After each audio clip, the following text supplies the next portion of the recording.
खबर के साथ जम्मू कश्मीर के पुलवामा में सुरक्षा बलों पर आतंकी हमला हो चुका है। पुलवामा से एक बड़ी खबर, जम्मू कश्मीर के पुलवामा में सुरक्षा बलों पर आतंकी हमला हो चुका है।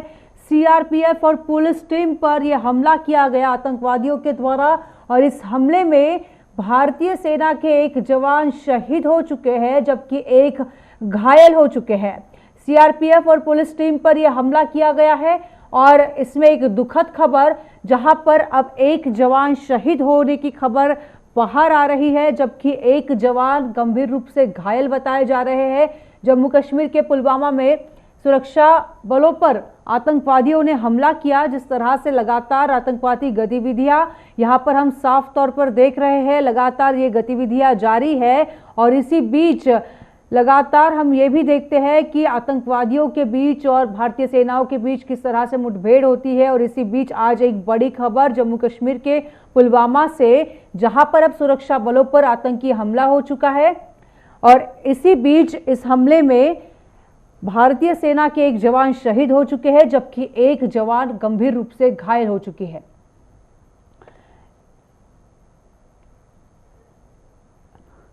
चलिए इसी पे और ज्यादा जानकारी लेते हैं। इशफाक गौहर हमारे एग्जीक्यूटिव एडिटर इस वक्त साथ में जुड़ चुके हैं। इशफाक, सीधा आपका रुख करेंगे।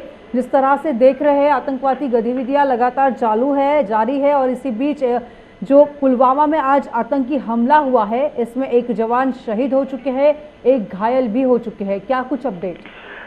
देखिए सुरभि, अगर अभी की हम बात करें तो पिछले 24 घंटों के दौरान यह दूसरा आतंकी हमला है जो हुआ है कश्मीर घाटी के अंदर। कल सोरा के इलाके में इसी तरीके की बीएसएफ के नाके पर फायरिंग की गई है, वहां पर हथियार लूटा गया और एक जवान शहीद हुआ।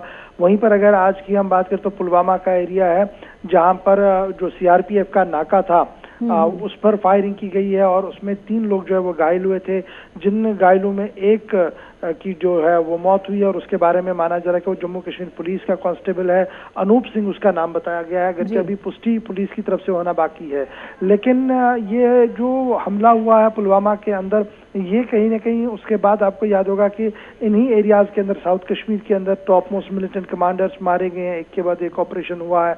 उसके बाद श्रीनगर के अंदर एक और टॉप मिलिटेंट कमांडर जो है वो मारा गया है। तो जो प्रेशर एक मिलिटेंटों पर सिक्योरिटी एजेंसीज का था, कहीं ना कहीं उसको तोड़ने की कोशिश में और एक दबाव बनाने की कोशिश में मिलिटेंट है। अब ये कितना अपने इस प्रोग्राम में कामयाब हो गया वो तो आने वाला वक्त बताएगा, लेकिन फिलहाल पुलवामा से जो बड़ी खबर इस वक्त आ रही थी वो यही थी कि नाका पार्टी जिसमें जम्मू कश्मीर पुलिस और सीआरपीएफ के जवान थे, उन्होंने गाड़ी को रोकने की कोशिश की, गाड़ी रुकी नहीं है, उन्होंने फायरिंग की है, में ये 3 लोग जो है वो जख्मी हुए। इनिशियल रिपोर्ट इस तरीके की जो है बताई जा रही है। पुलिस ने पूरे इलाके का कॉर्डन किया है, सर्च ऑपरेशन इस वक्त चल रहा है, लेकिन अभी तक किसी तरीके से किसी के इत्तला नहीं है कि कोई गिरफ्तार हुआ है या कुछ।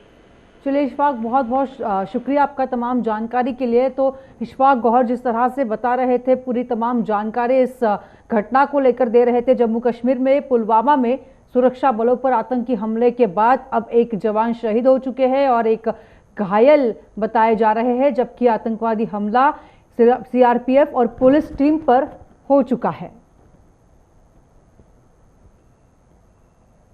चलिए इसी के बाद बढ़ते हैं अगली खबर की ओर। बाहरी राज्यों से सरकार द्वारा अपने नागरिकों को लाने का सिलसिला लगातार जारी है। इन लोगों को अपने अपने इलाकों में क्वारंटाइन भी किया गया है, लेकिन अब कई क्वारंटाइन सेंटरों में रखे गए लोगों ने उनकी सैंपलिंग को लेकर सवाल उठाए हैं। Nagrota girls higher secondary school में बनाए गए क्वारंटाइन सेंटर में रखे गए लोगों का आरोप है कि 2 बार सैंपलिंग करने के बावजूद भी अभी तक उनकी रिपोर्ट नहीं आई है। इन लोगों के मुताबिक पिछले 8 दिनों से 50 लोग अपनी रिपोर्ट का इंतजार कर रहे हैं। यही नहीं, इन लोगों ने इस क्वारंटाइन सेंटर में साफ सफाई को लेकर भी सवाल उठाए हैं। जैसे दिल्ली दा अस आए तो साड़ी इन्हें साड़ा टैस्ट लिया तो टैस्ट साड़ी और रिपोर्टा का कोई पता नहीं चलिया है। फिर इन्हें साड़ा मुड़िए टैस्ट लिया तो अज 4-5 रोज होई असें पुछया भी नहीं है। फिर मतलब लोगों के दसा दे टैस्ट करिए तो साड़ा कोई इन्होंने कोई अदा पता नहीं, ना कोई इत्थे आंदा है ना कुछ, तो सानू बस इयां गुमराह करी जा रहे हैं। तो अस आखने भी साड़ा जो टैस्ट रिपोर्ट दी आ तो अस भी अपने अपने घरें जाइए। तो साड़ी इन्नी रिक्वेस्ट है प्रशासन अगे भी साड़ा जेह्ड़ा हल जेह्ड़ा कीता जाए। हम लोग यहाँ आए थे 14 को, हमारी ट्रेन चली थी, हम लोग 17 को पहुँचे थे और 18 को टेस्टिंग 19 को टेस्टिंग हुई थी और अभी तक रिपोर्ट्स नहीं आई हैं। रिपोर्ट्स नहीं आई ये भी इशू है, लेकिन हम यहाँ बहुत अनहाइजीनिक कंडीशंस में रह रहे हैं। हम लोग तो अभी आए, हमारा उतना नहीं है, बट यहाँ पर और ओल्ड एज पीपल रह रहे हैं जिनको ज़्यादा इस चीज़ की प्रॉब्लम है और इस डिज़ीज़ को स्प्रेड होने में ओल्ड एज पीपल ज़्यादा रिस्पॉन्सिबल हो सकते हैं। तो इन लोगों को बहुत देर हो चुकी है, पहले भी इनकी टेस्टिंग हुई थी, तब इन लोगों की टेस्टिंग वापस आई, जब रिपोर्ट्स आई तो इन लोगों का रीज़न है कि इन लोगों के नाम गलत लिखे गए। इन जो भी इन्होंने लिखा, जो रिपोर्ट्स वगैरह आई, नहीं रिपोर्ट्स मिसमैच हो गई। और हम ये अपील करते हैं कि अभी जिनकी टेस्टिंग हुई है 19 को, बाकी जो पहले है, यहाँ पर जितने ज़्यादा लोग इकट्ठे हो रहे निकल नहीं रहे हैं, तो उनकी जल्दी जल्दी रिपोर्ट्स आएँ और हम सब यहाँ से फ्री होके करें। वहीं नागरोटा के बाद अब आरएसएस पुरा के स्कॉट्स में भी बनाए गए क्वारंटाइन सेंटर में रखे गए लोगों ने भी कुछ इसी तरह से आरोप लगाए हैं। इन लोगों का कहना है कि वो पिछले 5 दिनों से अपनी रिपोर्ट का इंतजार कर रहे हैं, लेकिन अभी तक उनकी रिपोर्ट नहीं आई है। यही नहीं, इन लोगों ने खाने और सफाई को लेकर भी सवाल उठाए हैं। बीजेपी के जिला आरएसएस पुरा के प्रधान हरभंस सिंह ने प्रशासन से इन लोगों की रिपोर्ट जल्द जारी करने की अपील भी की है, ताकि ये लोग अपने अपने घरों को जा सके। और ये हमें पता चला है कि कल परसों यहाँ पे शिफ्ट किया है को, तो अभी कह रहे हैं कि उसका पता चल गया, उसको पेंडिंग है।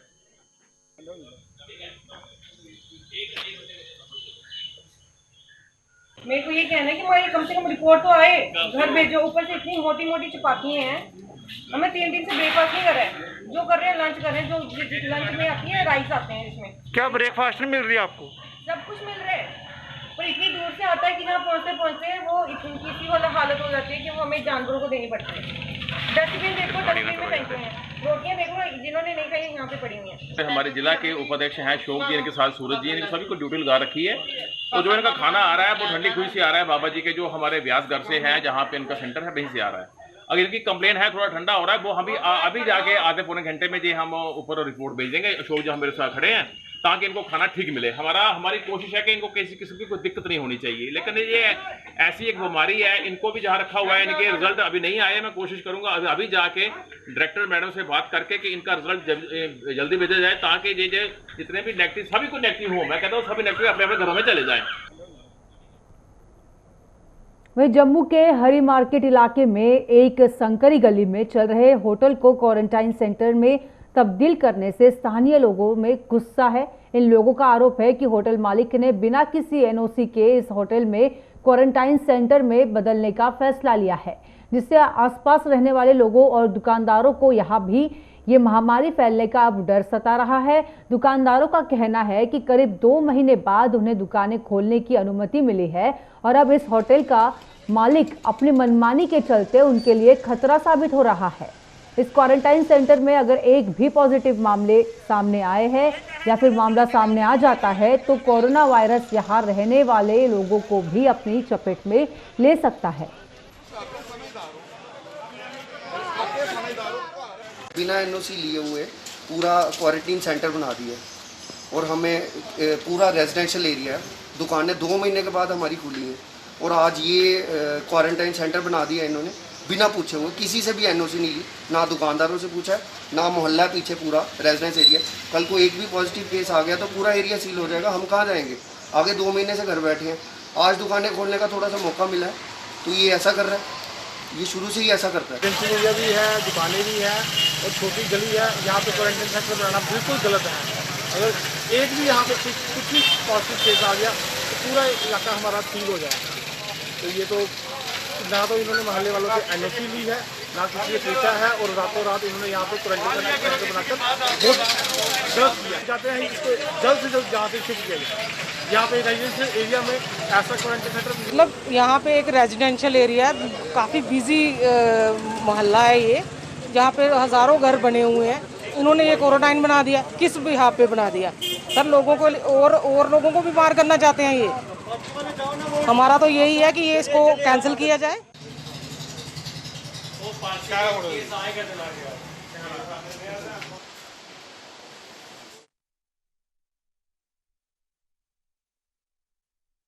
वहीं जम्मू के रायपुर सतवारी और डिगियाना और सांबा के बाड़ी ब्राह्मणा इलाके से कोरोना पॉजिटिव मामले सामने आने से सनसनी फैल गई है। रायपुर सतवारी में 8 लोगों की रिपोर्ट बुधवार रात को पॉजिटिव आई थी, जबकि डिगियाना में भी एक ऐसा ही मामला सामने आया है।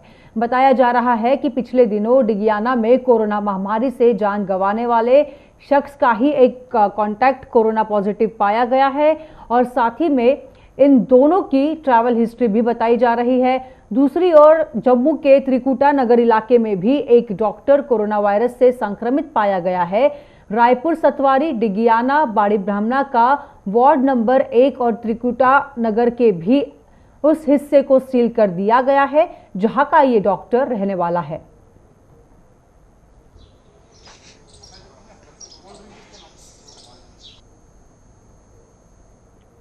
प्रोसीजर इज़ वेरी सिंपल, बहुत ही सिंपल सा SOP है कि जैसे ही number of positive cases from an area come up in the shape of a cluster, तो इमीडिएटली उसको कंटेनमेंट जोन डिक्लेयर किया जाता है और उसके बाद movement in and out of the containment zone.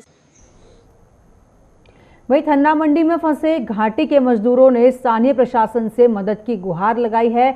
इन लोगों के मुताबिक वो पिछले 2 महीनों से थन्ना मंडी में फंसे हैं और लाख कोशिशों के बावजूद भी अपने घर नहीं जा पा रहे हैं।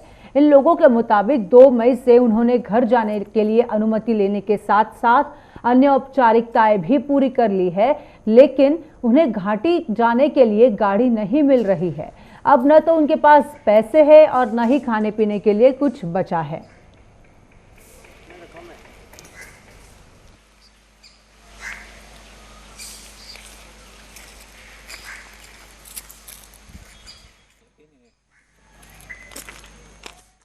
मैं यहाँ से पिछले 6 महीने से यहाँ पे बैठा हूँ सर। परमिशन बनाई है 2 तारीख को, उसके बाद कोई रिस्पेयरिंग नहीं कर रहे हैं सर। कभी बोल रहे हैं रजौरी जाओ DC साहब के पास, कभी बोल रहे हैं थाना मंडी।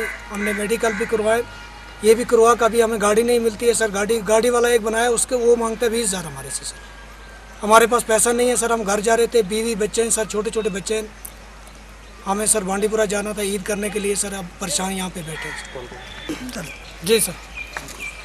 अभी हम सर यही अपील कर रहे हैं, हम चाह रहे हैं DC साहब को हम रिक्वेस्ट कर रहे हैं सर, हमें कोई गाड़ी दे दे, हम बांडीपुरा अपने अयाल में जाके ईद करें सर। वही कोरोना वायरस का कहर लगातार जारी है, वही इसका ग्रहण अब जम्मू के मड ब्लॉक में गन्ने की फसल पर भी लग गया है। इससे गन्ना उत्पादकों को इस बार भारी नुकसान हुआ है। इन लोगों के मुताबिक उन्होंने कर्ज लेकर ये फसल लगाई थी, लेकिन कोरोना का काला ग्रहण गन्ने की फसल के साथ उनके भविष्य पर भी लग गया है। लॉकडाउन के चलते उनकी गन्ने की फसल खेतों में खराब हो रही थी, जिसके चलते अब वो इसे काटकर अपने मवेशियों को डालने के लिए मजबूर हो रहे हैं। इन किसानों ने अब सरकार से कर्ज माफी के साथ साथ मुआवजे की भी गुहार लगाई है।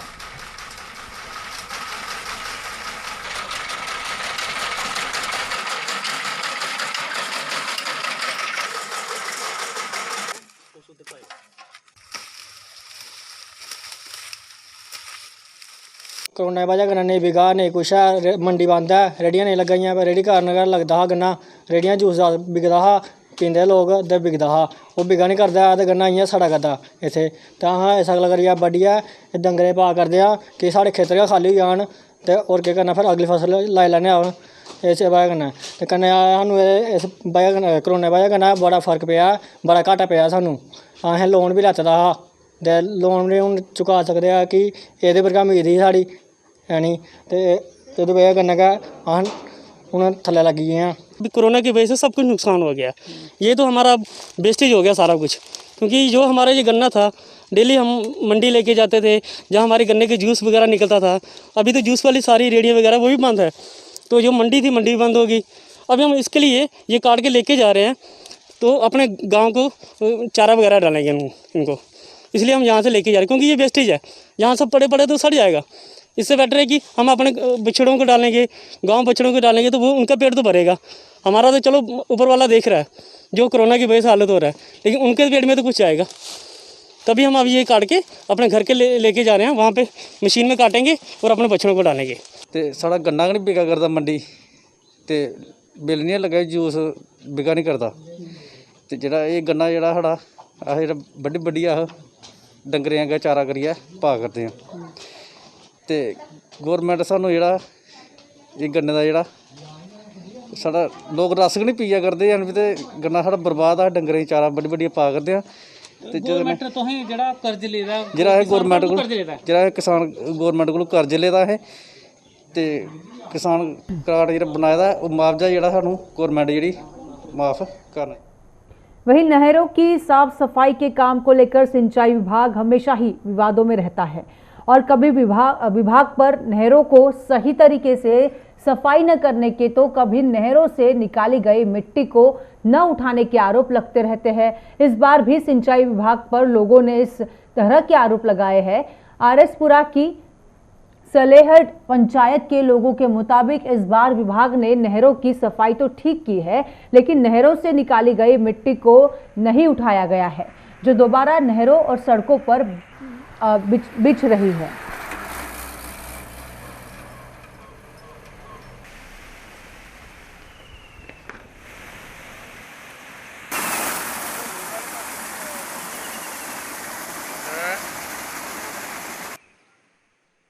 मिट्टी के बारे में ਅਸੀਂ ਐਡਮਿਨਿਸਟ੍ਰੇਸ਼ਨ ਅੱਗੇ ਗਵਰਨਮੈਂਟ ਅੱਗੇ ਇਹੋ ਅਪੀਲ ਕਰਨਾ ਚਾਹੁੰਦੇ ਆ ਕਿ ਮਿੱਟੀ ਦੀ ਵਜ੍ਹਾ ਦੇ ਨਾਲ ਕੁਝ ਮਿੱਟੀ ਹੈ ਜਿਹੜੀ ਉਹ ਨਹਿਰਾਂ ਦੇ ਵਿੱਚ ਵਾਪਸ ਪੈਂਦੀ ਵੀ ਹੈ ਔਰ ਕੁਝ ਮਿੱਟੀ ਹੈ ਜਿਹੜੀ ਲੋਕਾਂ ਦੇ ਨਾਲ ਗੱਡੀਆਂ ਆਉਣ ਜਾਣ ਦੇ ਨਾਲ ਧੂੜ ਬਣ ਕੇ ਤੇ ਲੋਕਾਂ ਦੇ ਘਰਾਂ ਵਿੱਚ ਲੋਕਾਂ ਨੂੰ ਆਣੇ ਜਾਣੇ ਵਾਲਿਆਂ ਨੂੰ ਡਿਸਟਰਬ ਕਰਦੀ ਵੀ ਹੈ। ਅਸੀਂ ਗਵਰਨਮੈਂਟ ਅੱਗੇ ਅਪੀਲ ਕਰਾਂਗੇ ਕਿ ਠੇਕੇਦਾਰਾਂ ਨੇ 1 ਮਹੀਨਾ ਹੋਇਆ ਨਹਿਰਾਂ ਕੱਢੀ ਦੀਆਂ ਨਹਿਰਾਂ ਦੀ ਸਫਾਈ ਹੋਈ ਹੈ ਪਰ ਨਾਲ ਹੀ ਇਹ ਜਿਹੜੀ ਮਿੱਟੀ ਹੈ ਇਹਨੂੰ ਵੀ ਨਾਲ ਚੁਕਾ ਲੈਣਾ ਚਾਹੀਦਾ क्योंकि ये अपनी ट्रालियां ट्रूलियां से लेके अगे पिछे इन्हू सुट देना चाहिए ताकि आने जाने वाले लोगों को परेशानी का जो सामना करना पे ये ना करना। हमें थोड़ी सी प्रॉब्लम ये हो रही है कि जो नहर के अंदर से मलबा निकाला गया, जितनी भी मिट्टी निकाली गई है वो नहर के किनारे ही रोड के ऊपर डाल दी गई है, जिसकी वजह से ये बड़े बड़े ढेर बन गए हैं और सूख करके कुछ तो फिसल कर नहर में आना शुरू हो गया है और कुछ जो है वो रोड की तरफ जा रही है धूल का रूप ले करके। इससे रोड भी कम हो गया है, जैसे कोई गाड़ियों को क्रॉसिंग में भी बड़ी डिफ़िकल्टी हो रही है और दूसरा यही मिट्टी जो है उड़ करके कुछ ऐसे गर्दे के रूप में आ रही है, ऊपर पोल्यूशन में आ रही है, कुछ नहर में पड़ रही है। हम अपील करना चाहते हैं कि प्रशासन ये जो मिट्टी का जो मलबा बाहर लगाया हुआ है अगर इसको उठा के इसको कहीं और डाला जाए, एक तो रोड साफ़ हो जाए, रोड पे आवाजाही में कोई डिफ़िकल्टी ना हो और दूसरा ये है कि ये मिट्टी दोबारा नहर में गिर के नहर दोबारा वैसी की वैसी ना हो जाए जैसी पहली थी। तो हमारी यही गुजारिश है कि इस मलबे को उठाया जाए तो इससे बहुत अच्छा। वहीं बख्शीनगर स्थित गवर्नमेंट मेडिकल कॉलेज के बॉयज हॉस्टल के बाहर संदिग्ध परिस्थितियों में आग लगने से 2 वाहन जलकर राख हो गए। आग की घटना की सूचना मिलते ही फायर सर्विसेज के जवान मौके पर पहुंचे और आग पर काबू पाकर उसे फैलने से रोका।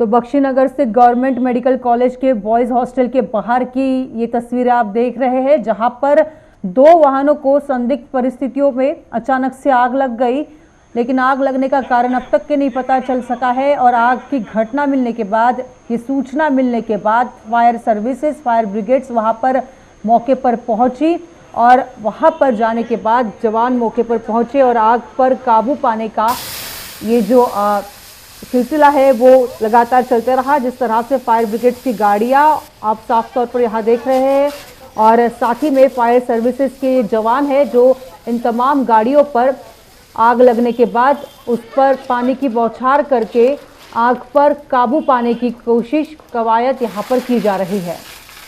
ये बख्शीनगर स्थित गवर्नमेंट मेडिकल कॉलेज के बाहर की तस्वीरें हैं, जहाँ पर 2 वाहनों में अचानक से आग लग गई है। वहीं अब सड़क की खस्ता हालत को लेकर आरएसपुरा के कुतुब निजाम इलाके के लोगों में भारी रोष है।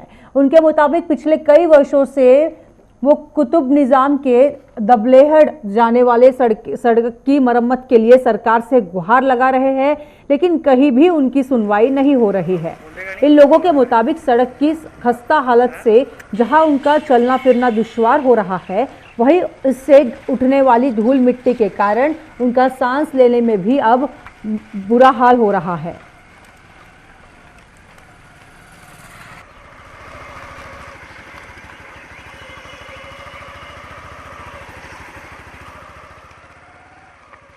ਦੁਬਲੈਰ ਤੇ ਕੁਤਮਜਾਨ ਤੋਂ ਦੁਬਲੈਰ ਤੱਕ ਰੋਡ ਹੈ ਜਿਹੜਾ ਇਹ ਬਹੁਤ ਖਸਤਾ ਹਾਲਤ ਹੈ ਇਹਦੀ ਤੇ ਤਕਰੀਬਨ ਕਾਫੀ ਸਾਲਾਂ ਤੋਂ ਇਹ ਨਹੀਂ ਬਣਿਆ ਤੇ ਬੱਚੇ ਬਜ਼ੁਰਗਾਂ ਨੂੰ ਬਹੁਤ ਮੁਸ਼ਕਲ ਆ ਸਾਨੂੰ ਜਾਣਾ ਦੇ ਤੇ ਅਸੀਂ ਚਾਹੁੰਦੇ ਆ ਕਿ ਇਹ ਰੋਡ ਜਲਦ ਤੋਂ ਜਲਦ ਜਨਾਬ ਸਾਡਾ ਬਣਾਏ ਤੇ ਤਾਂ ਕਿ ਸਾਨੂੰ ਥੋੜੀ ਪਰੇਸ਼ਾਨੀ ਜਿਹੜੀ ਆ ਹੱਲ ਹੋ ਜੇ ਸਾਡੀ ਤੇ ਜਨਾਬ ਅੱਗੇ ਬੜੀ ਮਿਹਨਤ ਹੈ ਕਿ ਇਹ ਰੋਡ ਹੈ ਜਿਹੜਾ ਬਹੁਤ ਟੁੱਟੇ ਦਾ ਕਿਤੇ ਜਨਾਬ ਆਣ ਕੇ ਦੇਖਣ ਤੇ ਉਹਨਾਂ ਨੂੰ ਪਤਾ ਲੱਗੇ ਕਿ ਬਜ਼ੁਰਗ ਜਾਂ ਬੱਚੇ ਕਿਸ ਤਰੀਕੇ ਨਾਲ ਚੱਲਦੇ ਨੇ। एमएलए भी आए दे गए रोड। हाँ जनाब वो भी आए हैं लारे शारे लाते रहते कुछ भी नहीं बनता तो बहुत परेशानी है सानू इसकी। गांव को जाके मिलता है इस रोड की बहुत ही खस्ता हालत है। हम प्रशासन से यही अपील करते हैं कि इस रोड की मरम्मत की जाए और ब्लैक टेपिंग करके इस रोड को तैयार किया जाए ताकि बारिश के दिनों में लोगों को परेशानी ना हो। बहुत बार हमने प्रशासन से अपील की है कि इस रोड की जो मरम्मत की जाए फिर भी कोई भी सुध नहीं ले रहा।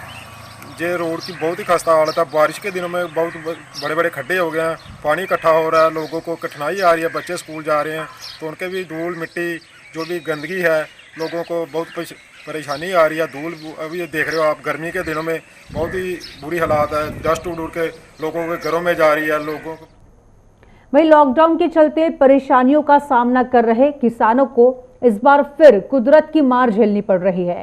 बेमौसमी बारिश के कारण इस साल गेहूं की फसल अच्छी नहीं हुई है और इससे भूसे की कमी के चलते पशुपालन से जुड़े किसानों को पशुओं के लिए चारा भी महंगे दामों पर मिल रहा है। पशुओं के और साथ ही में किसानों की दिक्कतों का ये पर्दाफाश करने वाली एक खास रिपोर्ट देखिए। गेहूं की फसल की कटाई का काम लगभग पूरा हो चुका है। इस बार फसल अच्छी नहीं होने से किसानों को निराशा ही हाथ लगी है। बेमौसमी बारिश के कारण कई किसान तो गेहूं की बिजाई ही नहीं कर सके और जिन किसानों ने जैसे तैसे गेहूं की बिजाई की भी उन्हें लागत भी पूरी नहीं हो सकी। गेहूं की फसल नामात्र होने से भूसे की कमी भी हो गई है, जिसके चलते किसानों को पशुओं के लिए चारे की चिंता सता रही है। गेहूं की कटाई के साथ ही लोग पशुओं के चारे के लिए भूसे को जमा कर लेते हैं। इस बार जहां गेहूं की फसल अच्छी नहीं हुई, वहीं लॉकडाउन के चलते दूसरे राज्यों से भी भूसा नहीं आ रहा। ऐसे में किसान परेशान हैं और महंगे दाम पर भूसा खरीदने के लिए मजबूर हैं। इन लोगों का कहना है कि सरकार उन्हें उचित दाम पर भूसा मुहैया करवाए। हाँ जी, इस साल ना कनक का फसल बहुत घट होया क्योंकि बारिश रही है। बारिश के टाइम से कनक बुझोइया नहीं, ना अच्छी तरह बाहन हुई ना कुछ, इस करके भो जो है वो बड़ी मुश्किल मिल रहा है, वो भी महंगा मिल रहा है। तो इस करके मतलब गौरमेंट को चाहिए कि किसानों को भो जो सस्ते रेट से दिता। बारिश की वजह नाल मौसम की वजह नाल पहला मुंजियां नहीं हुई, हुण कणकां घट होने की वजह नाल भो भी सानू महंगा मिल रहा है। जिन्होंने असी लोगों ने दुध बेच के पशु रखे ने 2-2 4-4 दुध बेच के गुजारा करना है, घर नहीं चल रहा लॉकडाउन। इस करके सानू थोड़ी बहुती वो किया जाए। हर पासों किसान नू मार पै रही है। असी भो खरीदण आए हैं तो भो भी महंगा है, तो किहड़े हिसाब नाल काम चलेगा, तो साडा कोई दरबदार नहीं है और कोई भी। इस करके असी गुजारिश करने बेनती करने गौरमेंट के अगे कि मौके की जिहड़ी गौरमेंट है वो साडा किसानां दा कुछ ना कुछ।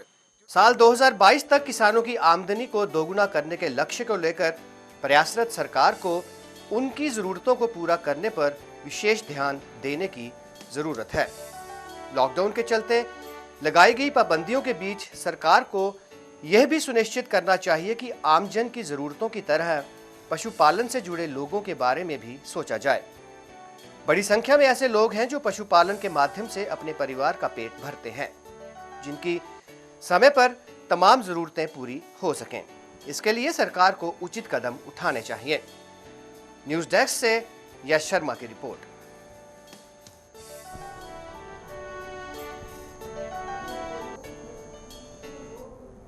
चलिए इसी खबर के साथ फिलहाल इस बुलेटिन में वक्त हो चला है यही रुकने का, लेकिन देश और दुनिया की तमाम खबरों के लिए आप बने रहे हमारे साथ, देखते रहे गुलिस्तान न्यूज़। नमस्कार।